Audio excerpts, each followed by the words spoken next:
Welcome back, ladies and gentlemen. And once again, I have a guest over here who has featured multiple times on CRIQAZI Diaries. Saurav Chatterjee from Kolkata, India, who has experience in the sports industry for 2.5 decades. And today we'll be talking about the final group game, India versus Namibia. And even though India won by 9 wickets, they have still exited the tournament as New Zealand beat Afghanistan. And we'll be doing a post-mortem on the Indian cricket team in this T20 World Cup on this volume of CRIQAZI Diaries. Have a look at that. Miles up. Oh, it's nearly taken someone out in the stands. That was a flat six right under the stand there, the George Giffen stand, up into the members, and it went like a rocket. Well, wicket 24. Welcome back to the show, Saurav. It's always a pleasure to have you. And of course, India, they were regarded as pre-tournament favorites. I also regarded them as pre-tournament favorites prior to the start of this T20 World Cup. And even though they did pick up form later into the group stage, Rohit Sharma and KL Rahul were amongst the runs. They even got 50s versus Namibia in the last game. And then Ravichandran Ashwin, he was picking up wickets. So was Ravindra Jadeja. And Jasprit Bumrah was quite clinical with the ball, picked up a couple of wickets for not so many runs after that Pakistan game. But really, you would have to say that it was a little too late for India after losing out to the big boys in their first 2 fixtures. Yes, a little too much too late, but no excuses. I think both the teams that we lost to, Pakistan and New Zealand, were far superior on the day and deserved the wins. But, you know, it's nothing to be ashamed of. Indian cricket has gone a long way. So it is disappointing for the fans, but that's life, that's sport. You win some, you lose some. So no point, feeling terrible about it. It's time to move on. New phase of Indian cricket. Shastri moving on. He's done a fantastic job as well. And let's see what the future holds. Absolutely. And I'll move on to selection first up. I thought, Saurav, that the selection wasn't up to par for India in this T20 World Cup. For me, after Rashid Khan in the last 4-5 years, Yuzvendra Chahal was the best leg spinner in the T20 circuit. And I was surprised to not see him in the team. And then also, even though Ishan Kishan and Surya Kumar Yadav are really promising youngsters, you'd expect to see Shikhar Dhawan in the team, especially after he'd gotten so many runs in the IPL. And then even though they didn't get the selection right, in my opinion, the team balance, I thought, the combination, they just couldn't get it right off the bat. And the fact that, they kept chopping and changing the 11 so frequently. And then in one of the games versus New Zealand, Rohit Sharma didn't even open. Do you think that selection was an issue? And what would you like to say about the team combination? I think throughout, there's been a lot of positives with the Shastri Kohli combined. I think one constant criticism that a lot of cricket followers in India have has been their selection policy. The way we've treated Ashwin, not only in T20s, but also in Test cricket. I agree with you about Chahal. It's surprising that he wasn't in the squad. And some of the changes just make no sense. But I guess that's the downside of that regime, that they either backed their horses or they tampered with the batting lineup.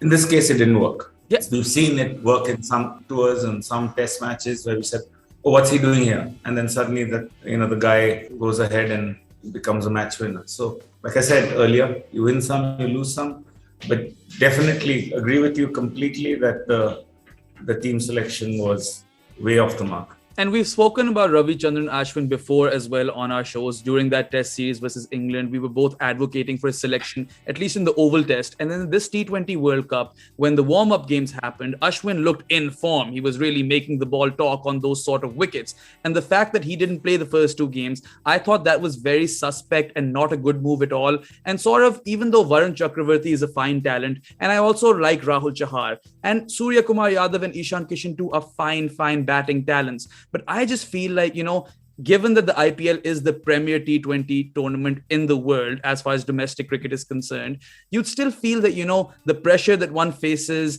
in a CSK versus KKR game is not comparable to the pressure that one faces representing your national team at a World Cup.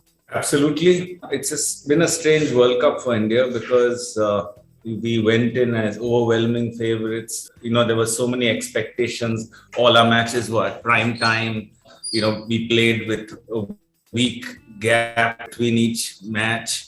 And I don't know. It was in many ways a disaster waiting to happen. And if there's one thing that one must remember is that this format is very unforgiving, and all the more reason why someone like Ashwin, his 4 overs can completely change a match.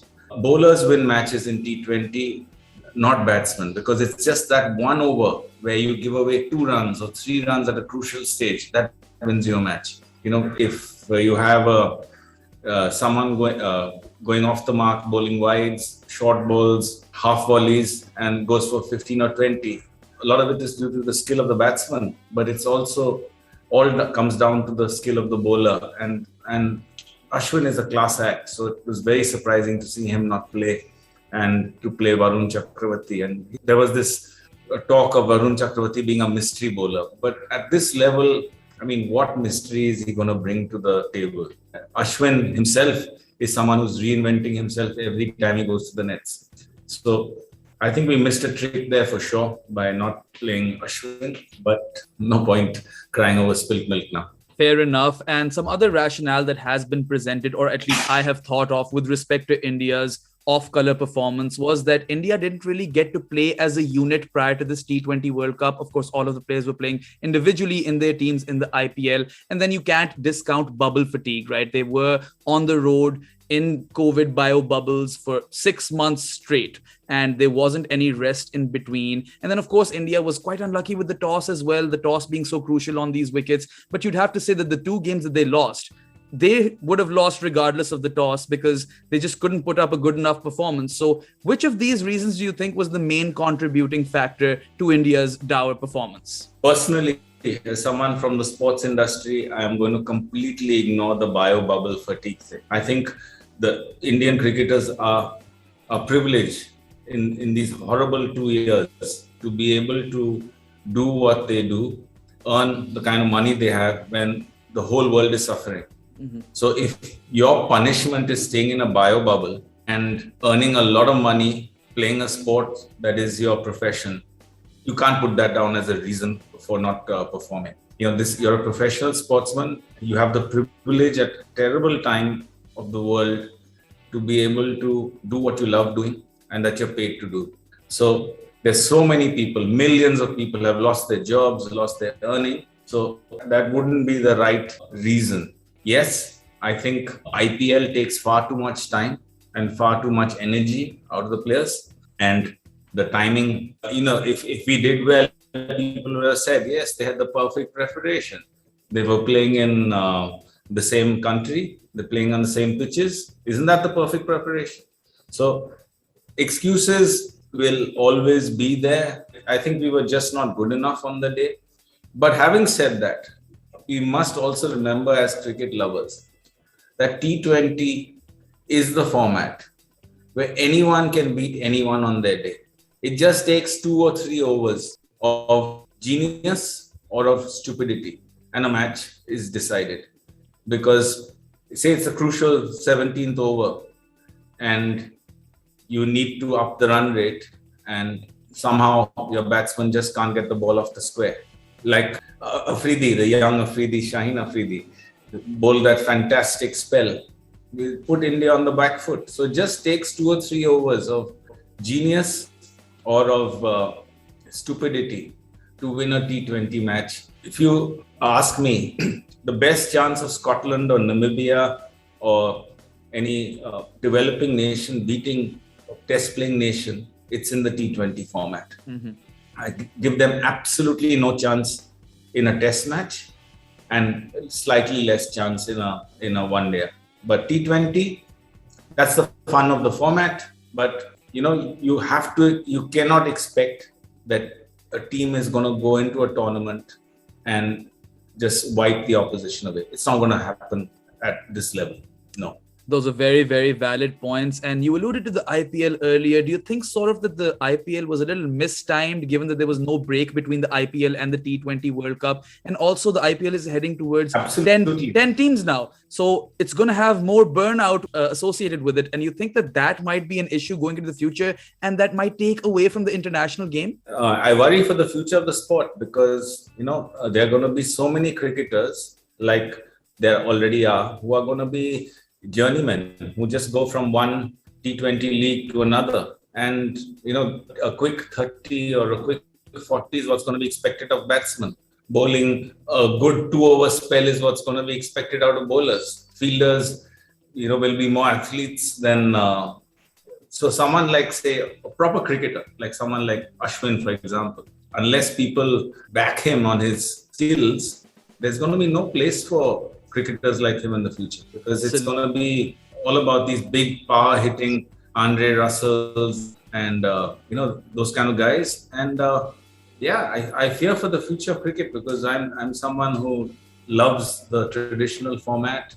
I love watching good batting, good bowling, and with so much focus on IPL and with more teams, more money, scary. I agree. I echo those sentiments because I also am a purist. I enjoy the longer formats more, and the proliferation of T20 cricket, I think it really is hurting the game overall. But let's focus back towards India. Now, pressure is one of those buzzwords that has been used in this T20 World Cup. We already talked about how, as grand as the IPL is, and even though, I can agree that in bilateral series, the IPL is great practice and the players have no pressure going into different countries and playing their teams. But when it comes to a World Cup, it's a different ball game. It's a different beast altogether. And the pressure of representing a nation like India, 1.2, 1.3 billion population, a cricket mad country. And then also to add to that, the pressure that the Indian media adds onto the team. Do you think that might have been the breaking point and pressure might have got to the team in the first two games? No, I don't think so. I think when you're playing at that level, these are the expectations that your fans will have. The expectations that the world will have of you.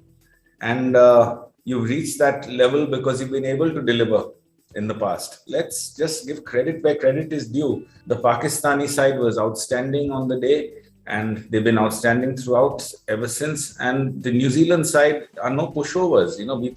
We took it for granted that a great record against Pakistan in World Cups would continue, and that New Zealand would be defeated easily.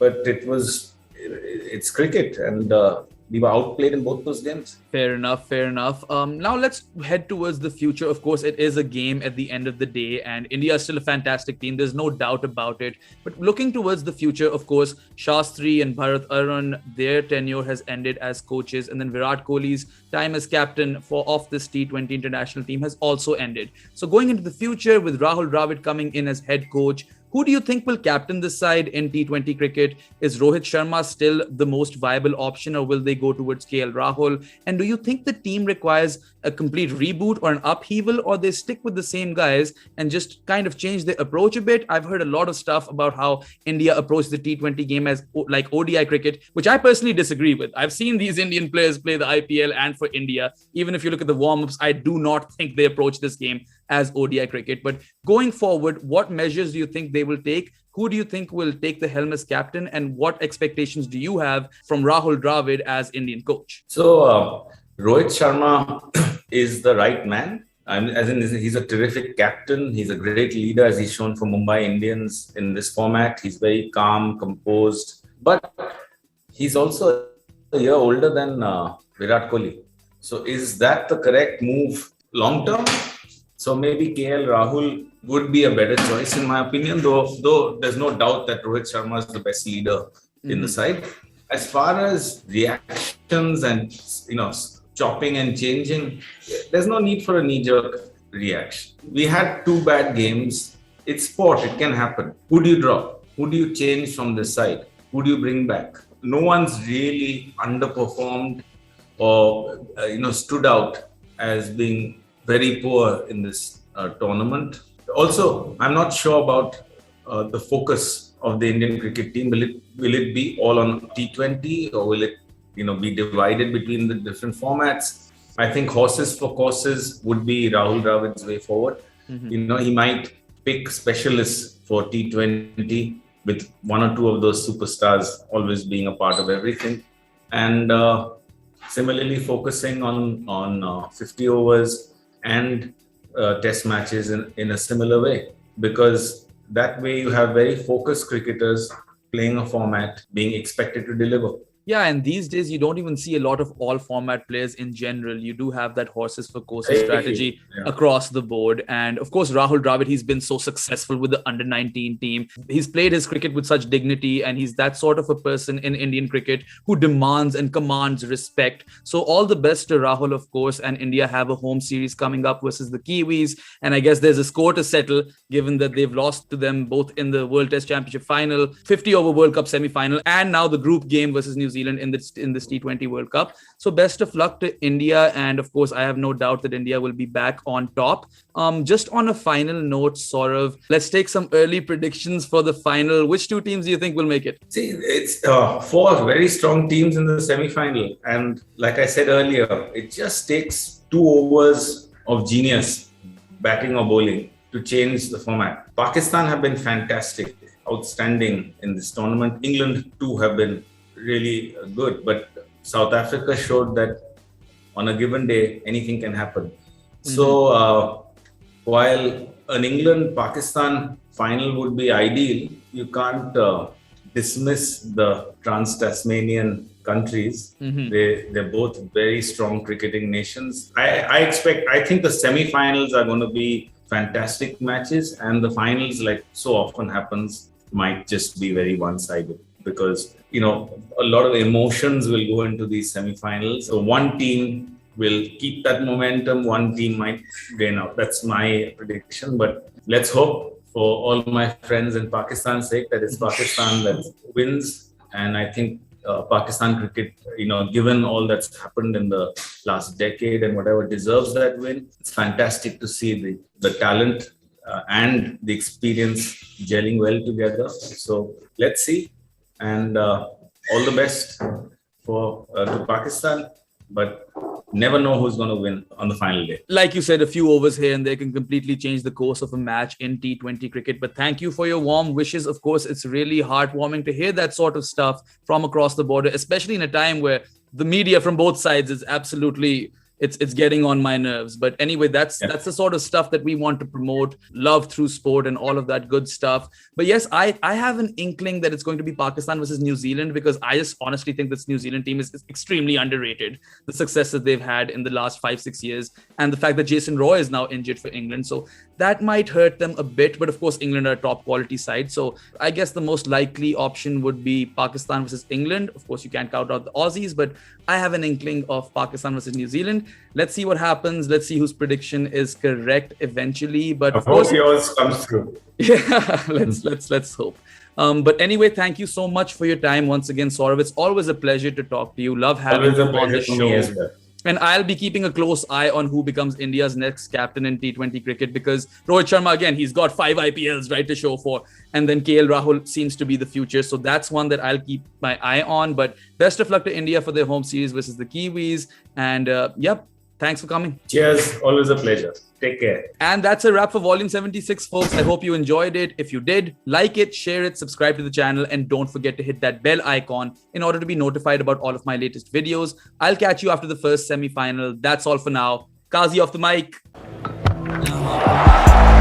Have a look at that. Smiles up. Oh, it's nearly taken someone out in the stands.